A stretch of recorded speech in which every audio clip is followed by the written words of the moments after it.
Voici le compte-rendu que Domitier Aval et moi-même, Thomas Casabianca, avons proposé lors du tournoi français de physique de l'édition 2022.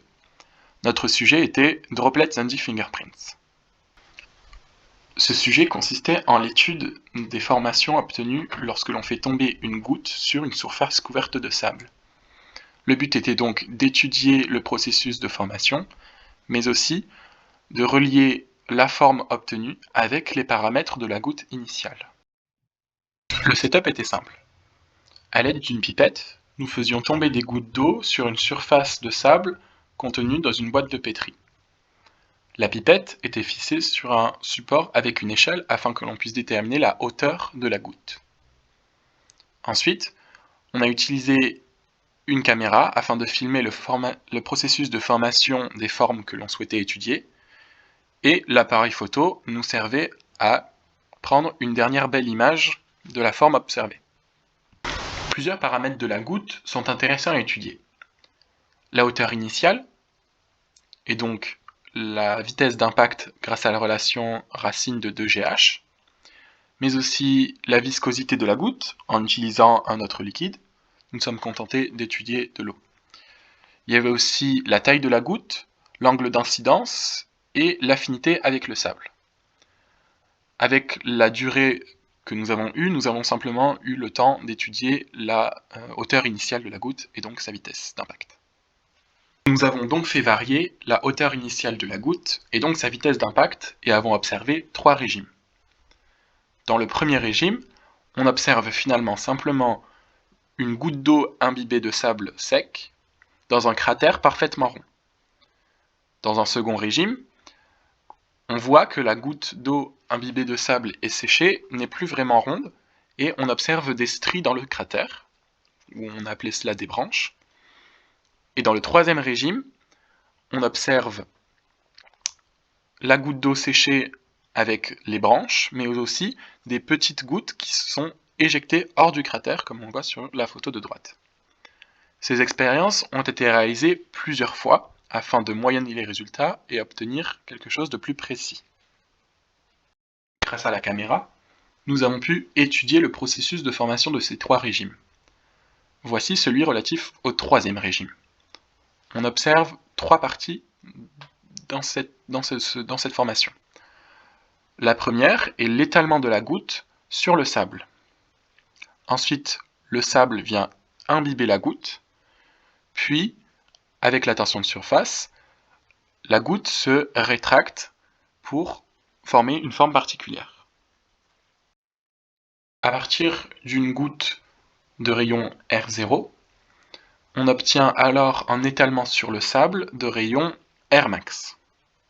Nous avons donc tracé le rapport Rmax sur R0 en fonction du nombre de Weber. Le nombre de Weber étant le rapport de la masse volumique fois la vitesse d'impact au carré, fois le diamètre initial de la goutte, donc R0, divisé par la tension de surface.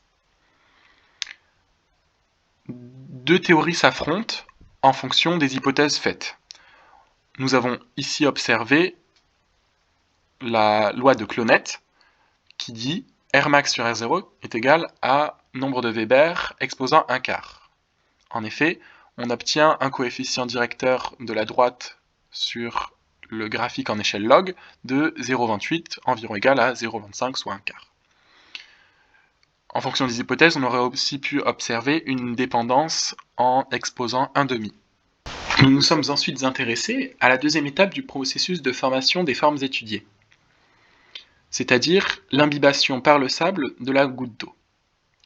On a ainsi pu obtenir un modèle ici présenté en rouge, qui nous permet donc de prévoir la taille du cratère, soit Dmax, si on connaît toutes les informations sur la goutte initiale, c'est-à-dire D0, le rayon de la goutte, et la vitesse d'impact, et donc le nombre de Weber.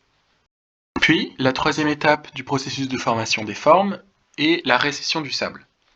Nous avons ainsi tracé le rapport D0 sur D final en fonction du nombre de Weber.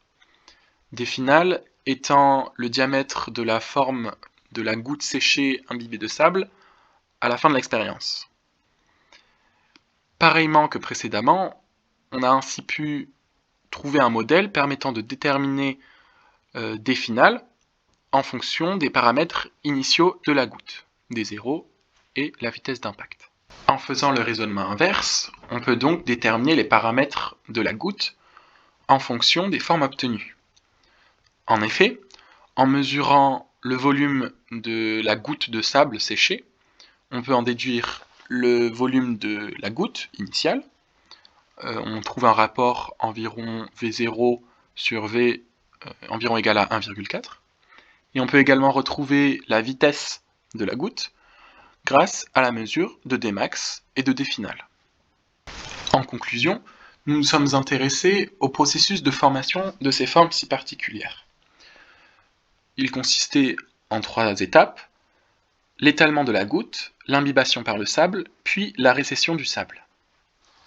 À partir de nos expériences, nous avons ainsi pu établir le lien entre la taille de la goutte, sa vitesse d'impact et la forme obtenue à la fin de l'expérience. En bonus, on a également essayé de faire tomber ces gouttes sur du sable hydrophobique. On obtenait ainsi une goutte d'eau parfaitement entourée de nombreuses petites billes de sable.